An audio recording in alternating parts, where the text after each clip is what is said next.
Quelques jours plus tard, il est 23 h quand Jordan et son équipe sont appelés pour un nouveau vol de fret. Un routier vient de se faire ouvrir son camion. Bonsoir monsieur. Bonsoir, pardon.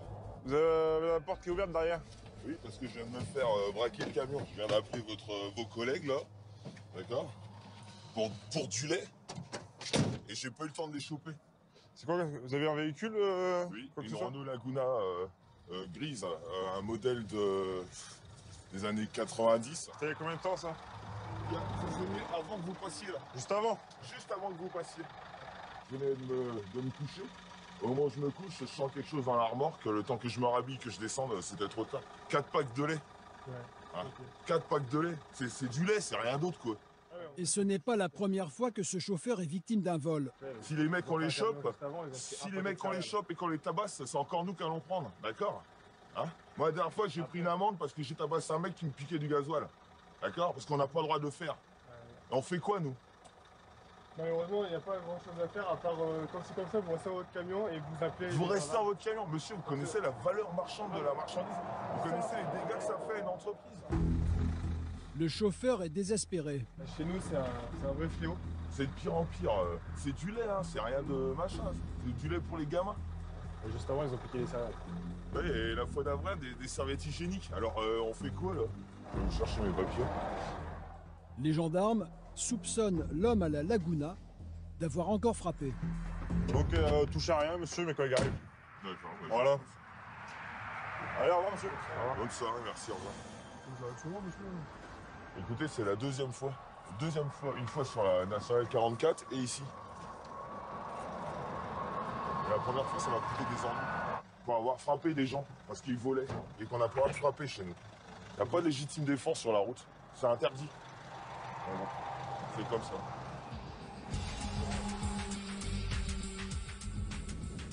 On est habitué. Hein. Le jeu du chat et de la souris. Ce soir, la souris a gagné, mais la partie n'est pas encore terminée. Il est plus de minuit quand Louis et ses équipiers sont appelés pour un tapage nocturne dans un des quartiers HLM de la ville. Allez, 220 de Petit Vitry. Ouais, de Petit Vitry, on est au niveau de Rome Saint-Charles, là, pour le tapage Osiris. Tu peux nous rappeler juste l'appartement? Au-dessus de chez vous? Ouais. Ça s'est calmé un peu? Là? Non, il n'est pas calmé. J'ai bloqué, j'ai appelé le voisin, je l'ai dit, écoutez-moi. Elle est toute seule? Elle est toute seule. On va aller voir ça. T'entends la musique? Voilà, ouais, déjà. Écoute, c'est du Johnny, ça vaut des points. C'est du Johnny. La femme refuse d'ouvrir sa porte. Putain, t'es loin. Ah ouais? Ah mais on partira pas tant que vous allez pas ouvrir, on va taper sur la porte. Hein.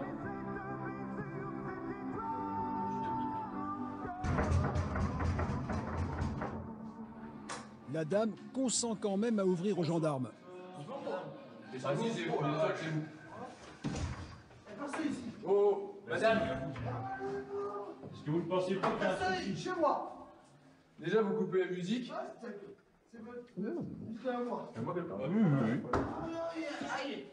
Il saoule et... Ah ouais. Vous êtes toute seule, madame? Bah oui. Bah ouais, mais vous voyez pas. Je l'ai dit. Vous les rôtis. Mais madame, Allez. coupez la musique. Vous coupez la musique, s'il vous plaît? Vous levez, vous? En photo. Hein? C'est moi, je l'ai dit. Vous l'avez dit. Un dialogue constructif. Eh, madame! Allez. Vous allez bien? Je l'ai dit. Je l'ai dit. Non, dégage. On peut rentrer? Faites bien. Madame? Non. Je pense qu'elle est avec Johnny. Mais qu'est-ce qu'on va faire de ça? Ils sont forts que les biens. Hein. Madame, s'il vous plaît. Viens chez moi. Je suis pas chez vous, je suis avec moi. Comment? Tu me dis voisin en haut, en bas. Viens chez moi. Mais je suis pas le voisin, moi, c'est la gendarmerie. Non, viens chez moi. Putain, en haut, en bas. Viens chez moi. Bon, je comprends pas.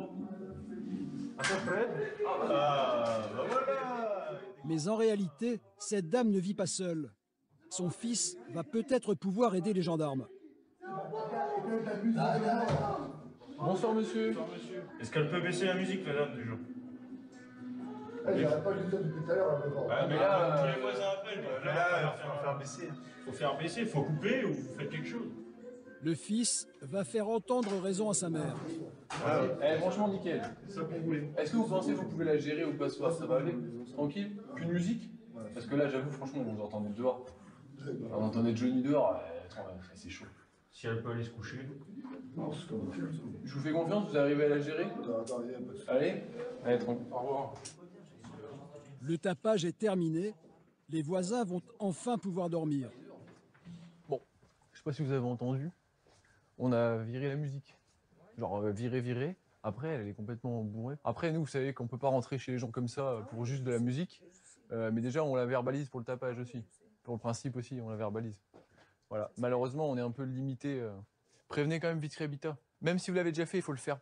Bon, en tout cas, bon courage, madame. Bonne nuit. Au bout de plusieurs plaintes, le bailleur pourrait menacer d'expulser cette locataire bruyante. Ce n'est pas la première fois que les gendarmes sont appelés dans ce quartier. Misère humaine, alcool, probablement quelques problèmes de santé mentale sous-jacents. Et puis ça donne une situation conflictuelle et invivable pour le voisinage. Ce qui est clair, c'est que le trouble il est constaté, le tapage il est constaté, donc la dame elle sera verbalisée pour le tapage. Après, en termes de mode d'action, nous on est très limité. On s'y habitue. On s'y habitue.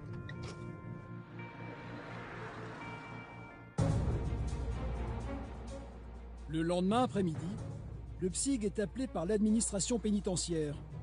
Un détenu vient de profiter d'une sortie en forêt pour s'évader.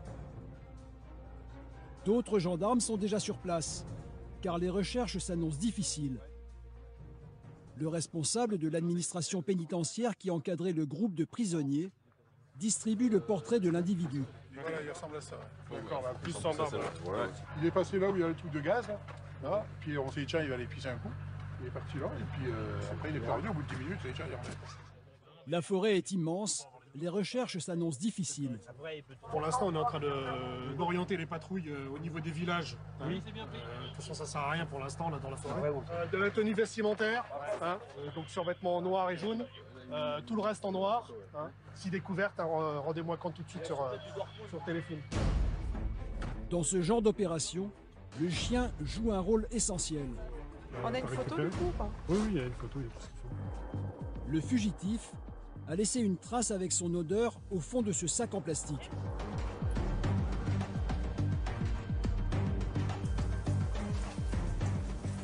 À présent, c'est le chien qui dirige la manœuvre. Et il trouve une piste.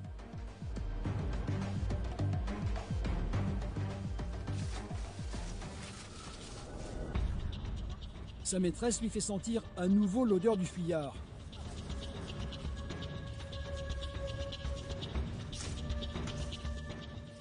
Le chien amène les gendarmes sous une clôture. L'homme est passé par là. Mais pour le moment, la piste s'arrête. Le chien avait accroché une bonne piste au début et après ça se termine sur la départementale, donc voilà. Peut-être qu'il a fait du stop et a été pris par une personne en véhicule ou alors quelqu'un qui le connaît l'a pris est venu le rechercher en voiture, on ne peut pas savoir. En tout cas, fin de piste pour le chien, l'hélico est désengagé et on a les patrouilles là, qui viennent nous chercher en véhicule. La nuit va tomber, les gendarmes sont déçus. La personne est toujours en cavale, malheureusement pour nous. C'est un peu rageant mais c'est comme ça. Merci beaucoup. Merci pour la séance de sport. Ouais, attends, je te dis au revoir. Merci pour la séance. Pour l'heure, la mission est terminée, mais l'histoire ne s'arrête pas là.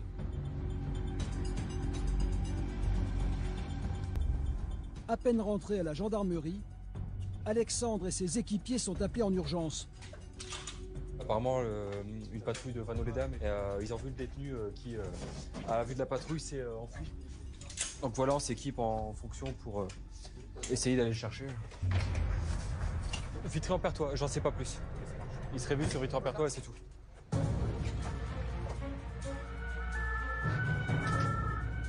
Mais en route, la nouvelle tombe. Donc apparemment l'individu a été interpellé, il est dans les locaux de la brigade de Vitry-François. Apparemment l'individu a été interpellé par la brigade et il se trouve dans les locaux là. Le fugitif s'est blessé pendant sa cavale et les gendarmes doivent l'amener à l'hôpital. Mais l'individu est dangereux. Bonsoir, psych de Vitry-François, je vous préviens. Je vous parle pas, vous nous parlez pas. Tentez pas quoi que ce soit, ça se passera mal pour vous, c'est clair? Ok? Levez-vous. Main dans le dos.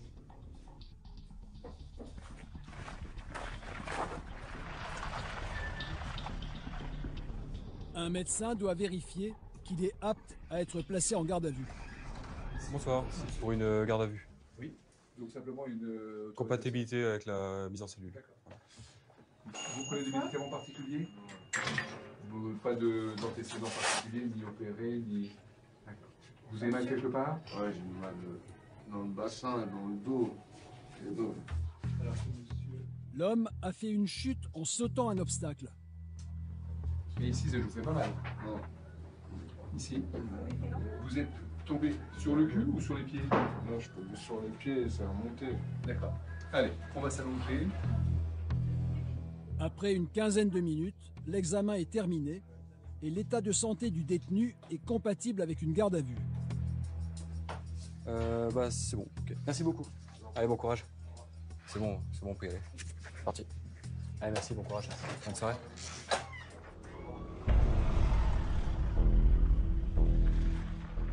Il est ramené à la brigade pour être placé en cellule. Mais auparavant, les gendarmes procèdent à la fouille réglementaire. Et ils vont faire une découverte. Vous avez ça dans la chaussure? C'était en prison, je le cachais là. Un datateur de carte SIM. C'était planqué sous sa semelle. Et dans l'autre chaussure... La carte, elle est dans l'autre? Il a relevé sa semelle. C'est sous la semelle. Je peux pas enlever les lacets et remettre mes chaussures parce que j'ai trop froid au pied. Non, mes chaussures, vous pouvez pas les mettre. Le détenu finira la nuit dans la geôle de la gendarmerie avant de retourner à la maison d'arrêt.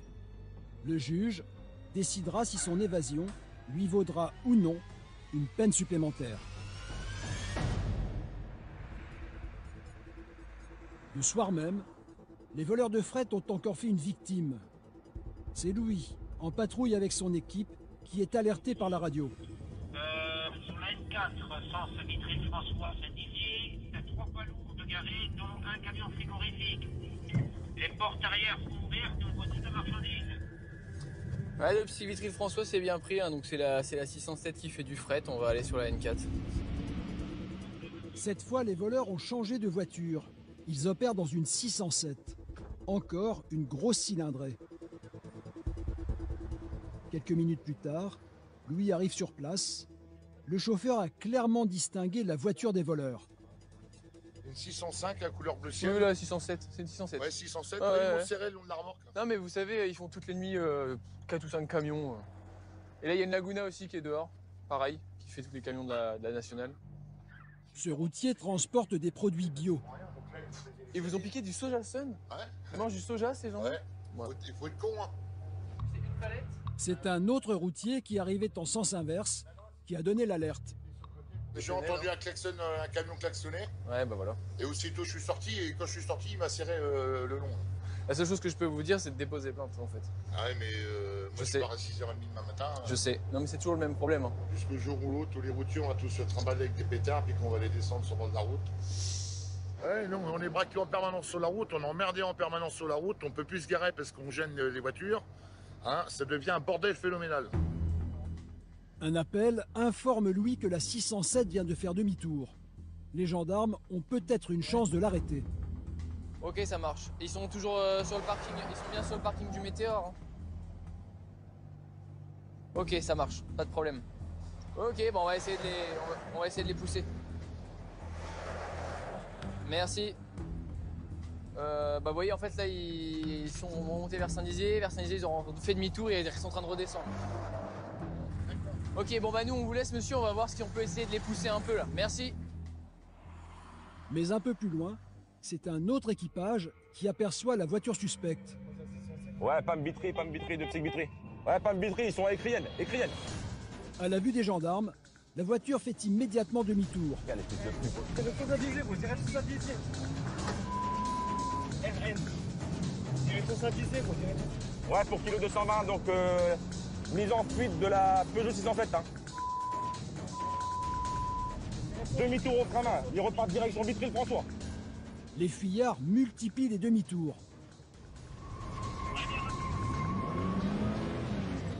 Deux personnes à bord.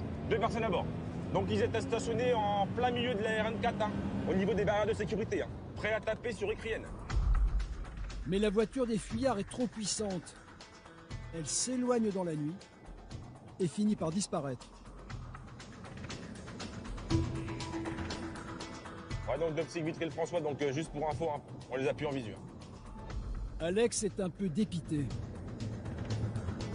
On a beau tout faire, mais avec leur voiture puissante, c'est impossible de les rattraper. Toujours pareil, ça fait demi-tour 3 fois sur la RN4. Mais les gendarmes ne veulent pas encore renoncer. Je vais jeter un petit coup d'œil, un petit coup de sonde, puis je vais me refoutre en chauffe à proximité parce qu'ils étaient prêts. Hein. Que dans tous les cas, ils vont revenir. Alex prévient une autre patrouille qui tourne à proximité. Ils nous signalent qu'ils arrivent en place sur nous. Alexandre s'attend à les voir surgir d'une seconde à l'autre. Putain, il va arriver à fond de cale, on va pas l'avoir. Casse-toi le camion. Ouais, la petite enquête, elle va arriver au niveau de Kourou, là. Ok, on est à Kourou, on va poser un stop stick. Ouais, ça arrive très fort. Passe-moi le stop stick. Prends la stick. Alexandre va tenter de les intercepter à un carrefour à l'aide du stop stick. T'es prêt? Une planche à clous destinée à crever les pneus des fuyards. Fais gaffe à toi.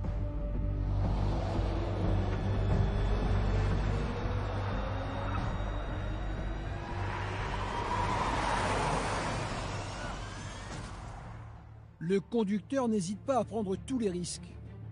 Il déboîte sur la voie de gauche à toute vitesse pour éviter le stop stick. Cours.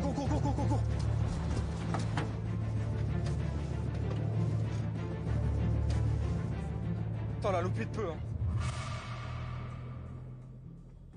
Les voleurs ont réussi une fois encore à leur échapper. Ouais, dommage, nos stop sticks, elle a vraiment frôlé, mais bon, c'est passé à pas grand chose. Ouais, c'est parti remise. Ah, comme tu dis. Et les gendarmes vont se montrer tenaces. Quelques jours plus tard, les gendarmes ont enfilé la tenue de combat.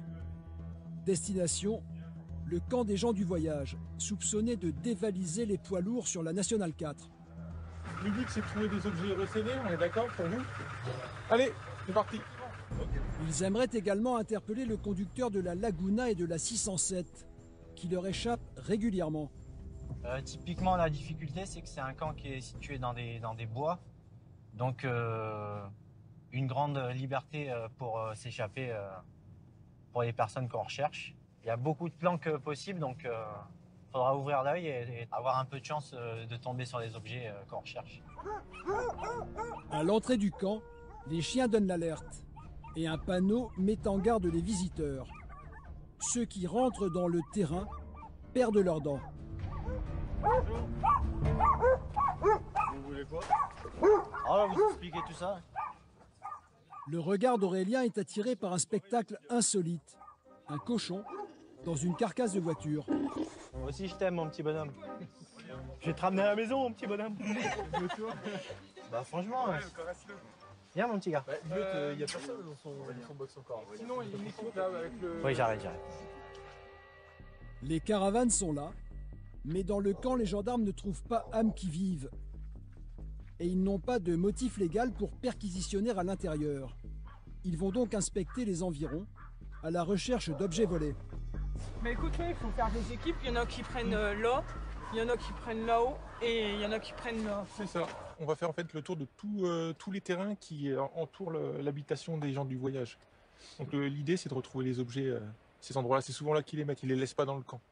Ça marche? Ça marche. Allez, c'est parti.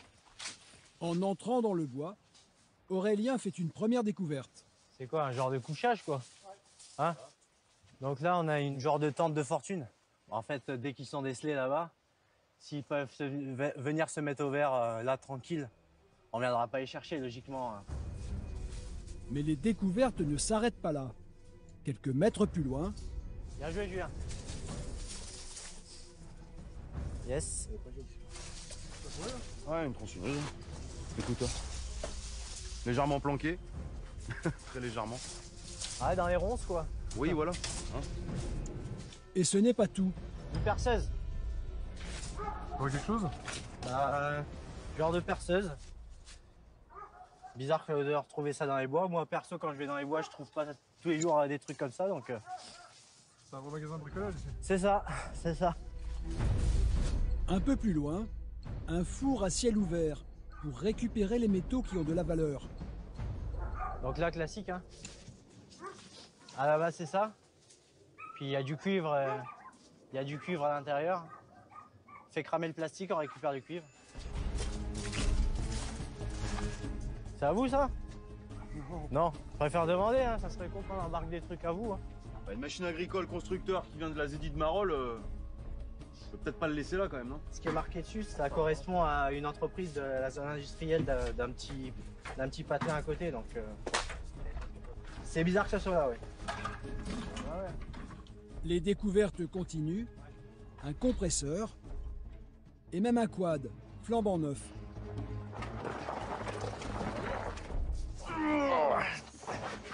Pèse un âne mort ce truc-là. Je pense qu'il va raccrocher le blanc. Tac, attention, c'est bon.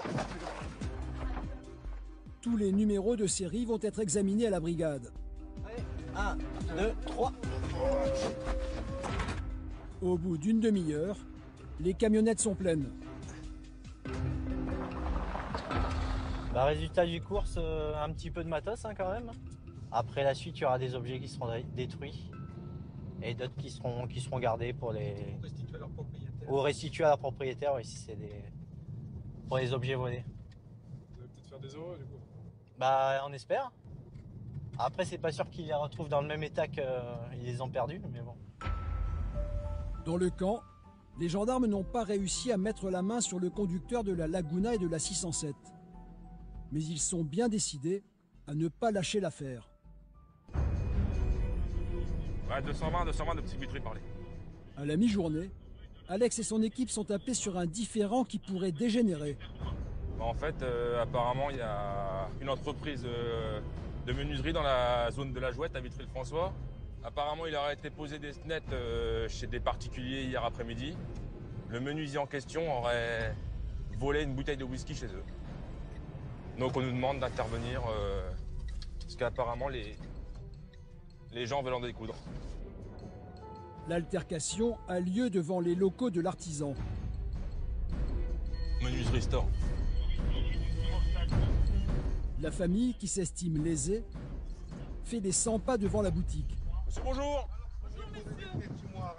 On vient vous voir, s'il vous plaît. Bah, on était venu voir les messieurs parce qu'on est venu pour prendre un arrangement. Réparer des travaux chez nous hier. Au Caras.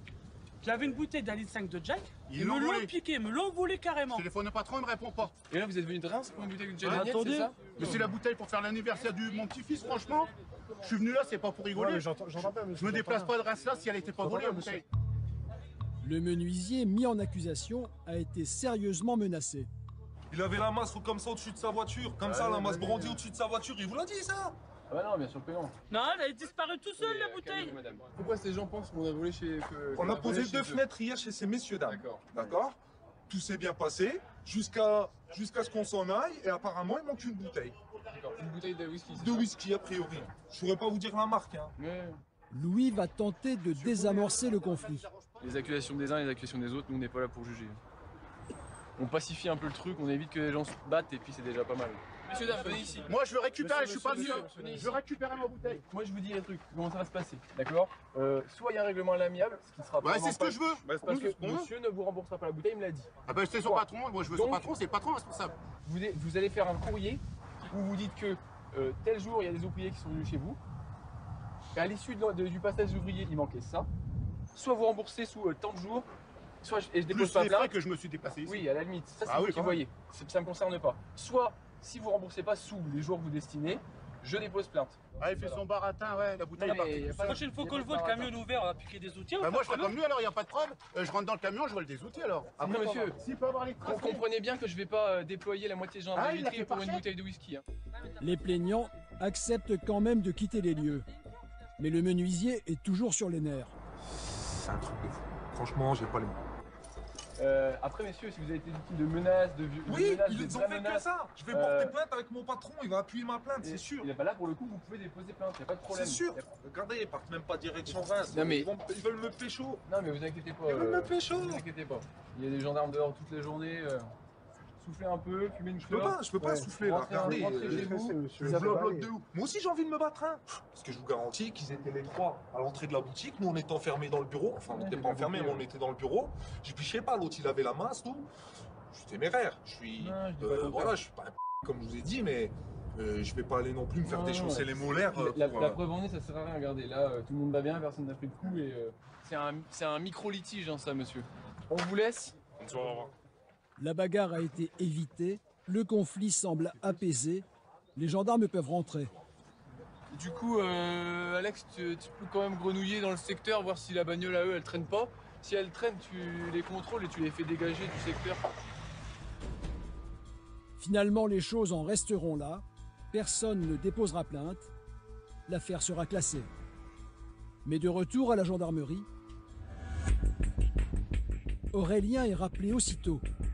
On va sur une jeune fille apparemment qui serait disputée avec sa mère et qui serait retranchée dans ses toilettes, qui aurait des tendances suicidaires. Donc on va essayer de voir ce qui se passe, essayer de délier la situation et du coup essayer d'empêcher que la jeune fille fasse une bêtise, quoi. On va prendre un pied de biche au cas où. Un pied de biche pour ouvrir la porte des toilettes. Les pompiers sont déjà sur place. Les toilettes sont ouvertes. Tiens, bah, vas-y, rentre. Et la jeune fille est en mauvais état.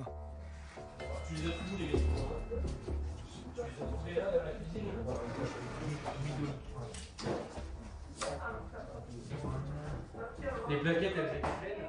Sa mère donne des explications aux gendarmes. Voilà, je lui ai demandé de ranger parce qu'elle était avec ses trois copines. Vu que c'est le gros boxon et que je lui ai gueulé dessus, bah, elle a dû se dire qu'elle partait. Elle a dû se dire, ouais, elle me fait chier, elle s'est barrée voir ses copines. Moi, j'ai pensé ça. Non, mais le temps de me faire manger, je sais pas, putain. J'ai mis quoi, une demi-heure avant de m'en rendre compte, le temps que je fasse à manger. La jeune fille ressent des douleurs au ventre. Dans le ventre, c'est un peu normal. Sa mère est inquiète. Elle a vomi? Ouais, elle a vomi. Elle me dit qu'elle a vomi parce que c'est tout.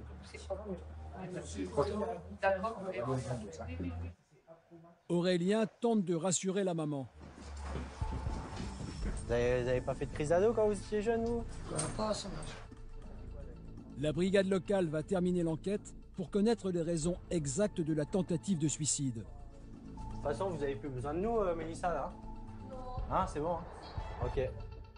L'intervention d'Aurélien et des hommes du PSIG est terminée. Au revoir, madame. Mais les gendarmes n'ont pas le temps de remonter dans leur voiture car un collègue les interpelle. La nana vient de se faire voler son téléphone à la boulangerie. Elle l'a géolocalisé, en fait, et tout, c'est la ligne de la vie. Ah bah vas-y, on va y aller. C'est cette jeune fille qui se serait fait voler son téléphone à la boulangerie. Non, parce que je suis pas montée chez elle, j'ai rien fait encore. Non, mais là, vous êtes sûr que c'est la dame qui avait dans la boulangerie? Ouais, parce que du coup, ma belle-sœur, elle travaille à la boulangerie. Et du coup, elle m'a dit, bah oui, c'est la dame qui habite là, elle est là. La voleuse présumée habiterait dans cet immeuble. Et elle ressemble à quoi? Elle est assez forte. Votre taille, par rapport à vous, la taille? Elle est quelle taille? Plus grande ou plus petite que vous? Non, elle est un peu plus petite. Plus petite, plus forte. Oui. À quel âge à peu près? Blanche? Oui. À quel âge? À quel âge? Elle est assez âgée. Elle a Plutôt 50, plutôt 30? Ah oui, non, 50. Hein. On va y voir. Bah, tu sais quoi, tu regardes ici, nous on va voir à l'étage. Puis si on a une dame qui correspond à la description, je pense que c'est plutôt ça. Bonjour madame, la gendarmerie. On explique pourquoi on a un téléphone, il y a un téléphone qui a disparu. Est-ce que vous auriez un téléphone avec vous qui serait pas Pour l'instant, non. C'est des téléphones neufs qu'on a. Est-ce que vous avez été à la boulangerie là récemment? Oui, Ok, on va rentrer. On va rentrer chez vous. Parce que, en gros, le téléphone, il géolocalise ici, madame. Bah, faudrait regarder en bas, peut-être parce que des fois, il y a pas mal de circulation. En fait, je l'explique, le téléphone s'est fait voler à la boulangerie, madame. Ah ouais? Oui, donc concrètement, soit on va retourner votre maison et vous allez mettre beaucoup de temps à ranger, parce que je vais la retourner, la maison. Vous nous le donnez, on gagne du temps. On va gagner du temps. Je pense que c'est dans l'intérêt de tous. C'est-à-dire que si vous savez où vous voulez, vous nous le dites tout de suite. Ah. L'honnêteté, c'est quand même bien aussi. Commencer par là, ça aurait été pas mal. Donc, madame, Devant la boulangerie. Devant la boulangerie? Quand je suis sortie. Pourquoi il est éteint, le téléphone, madame? C'est pas vous qui l'avez éteint? Comment? Non, c'est moi qui l'ai éteint, il arrêtait pas de faire de la lumière. Bah oui, attendez, si vous retrouvez un téléphone et qui sonne ou qui fait de la lumière, vous essayez de recontacter le propriétaire. Peut-être que c'est le propriétaire. Ça débloque même pas le truc. C'est peut-être le propriétaire qui a essayé de contacter. Si, quand il sonne, vous savez, on peut décrocher sans déverrouiller, madame. D'accord. Vous êtes pas arrêté. Bah non. On a un smartphone ici, madame. non, Vos j'ai enfants, pas de ils ont téléphone. tous un smartphone, ils savent comment ça marche. Sortez-nous une pièce d'identité, s'il vous plaît. Le téléphone va être rendu tout de suite à sa propriétaire. Voilà. J'ai toutes les infos de la dame, et puis tu nous dis une fois que c'est fait, quoi. Ouais, d'accord. Donc là, on rend le téléphone à la dame, parce que la propriétaire, elle est là, hein, en bas, hein, vu qu'elle a géolocalisé son téléphone. La dame, elle a la possibilité de déposer plainte. Oui. Vous comprenez? Nous, on retrouve le téléphone chez vous. Si la dame, elle dépose plainte, bah, on va devoir vous convoquer, vous serez entendu sur ça. Hein. D'accord. Vous comprenez ça? Bah oui. Ok. Même si je l'ai pas volé. Bah, vous avez... Je l'ai éteint, d'accord, mais c'est parce qu'il y a... La dame, elle pose son téléphone sur le comptoir, elle se tourne, le téléphone n'est plus là, vous voyez ce que je veux dire? Ah non. Ouais, vous comprenez bien que... Ouais, mais là, non, je suis pas d'accord. Mais il y a un problème, l'appareil a été cassé. Des dégradations sur le téléphone, au niveau de la vitre en fait.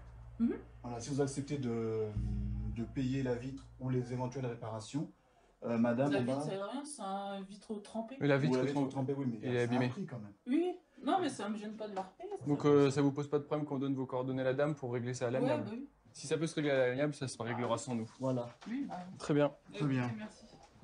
On reste... Enfin, on reprendra sûrement contact avec vous. Au revoir.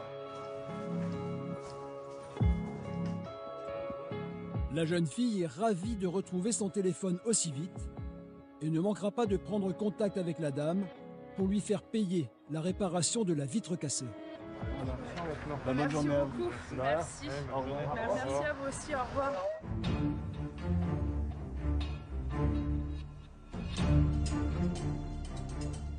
Le lendemain matin, le jour n'est pas encore levé quand les hommes du PSIG se retrouvent devant leur unité. Ce matin, ils vont prendre la direction du camp des gens du voyage, soupçonnés de dévaliser les poids lourds le long de la nationale et aussi de commettre d'autres vols. Donc on a eu dans la nuit du 12 au 13, on a eu des vols dans une exploitation agricole et dans une grange voisine. Il a été volé principalement d'outillage, des bobines de cuivre.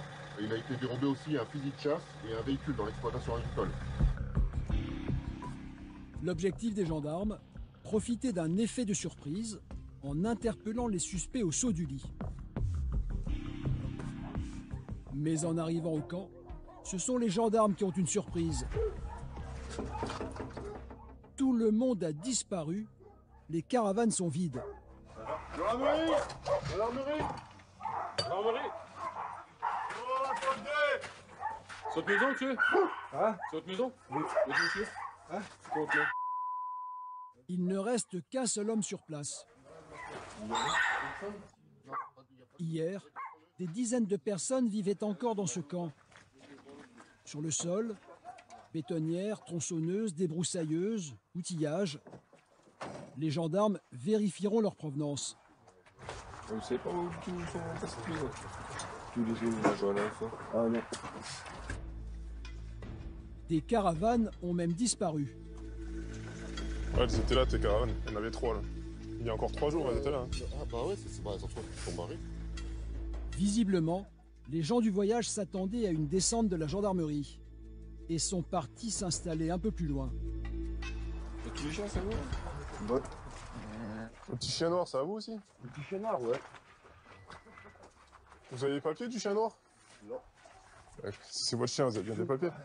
C'est mon chien, j'ai pas de papier. C'est mon chien, j'ai pas de papier. Okay. Vous allez tous me les embarquer alors. Non, mais le chien noir, oui. Voilà, alors. Il est pucé le chien? Hein? Il est pucé le chien? Bah, moi, je l'ai pas fait puceler, non? Tu l'as acheté où? Monsieur, on me l'a déjà, je l'ai déjà pas acheté, on me l'a donné. Et j'ai regardé, j'ai 7-8 chiens sur mon terrain. Donc c'est votre chien? Oui, j'ai pas de papier. Ce petit bulldog ressemble comme 2 gouttes d'eau à un chien volé il y a 2 ans, que ses propriétaires réclament. Ça fait longtemps que vous l'avez? Bah oui. Le gendarme est venu avec un lecteur de puces. Le numéro correspond avec celui du bulldog volé. Ça correspond à un truc? Ben, on va le prendre. C'est pas vrai, c'est mon chien en fait, monsieur. Bah oui, mais il faut faire des vérifications. Bah, vous avez fait des vérifications pour la puce, pour tout, pour si la chienne n'a jamais eu de puce, elle n'a jamais rien eu. Arrêtez-vous, rappelez-vous. Il y a d'autres chiens, vous l'avez où? C'est ma tante qui me l'a donné. Les gendarmes vont vérifier l'identité du chien à la brigade. Mais ils n'ont pas pu interpeller le conducteur de la Laguna et de la 607. Ouais, il va revenir. Un jour, il sera pris, et puis c'est tout. Simple contrôle, ça suffit, il a une fiche, donc c'est sûr et certain qu'un jour on tombera dessus. Mais... Le petit chien avait effectivement été volé. Il a été rendu quelques heures plus tard à ses propriétaires. Quant au conducteur de la Laguna et de la 607, son signalement a été distribué à toutes les gendarmeries de la région.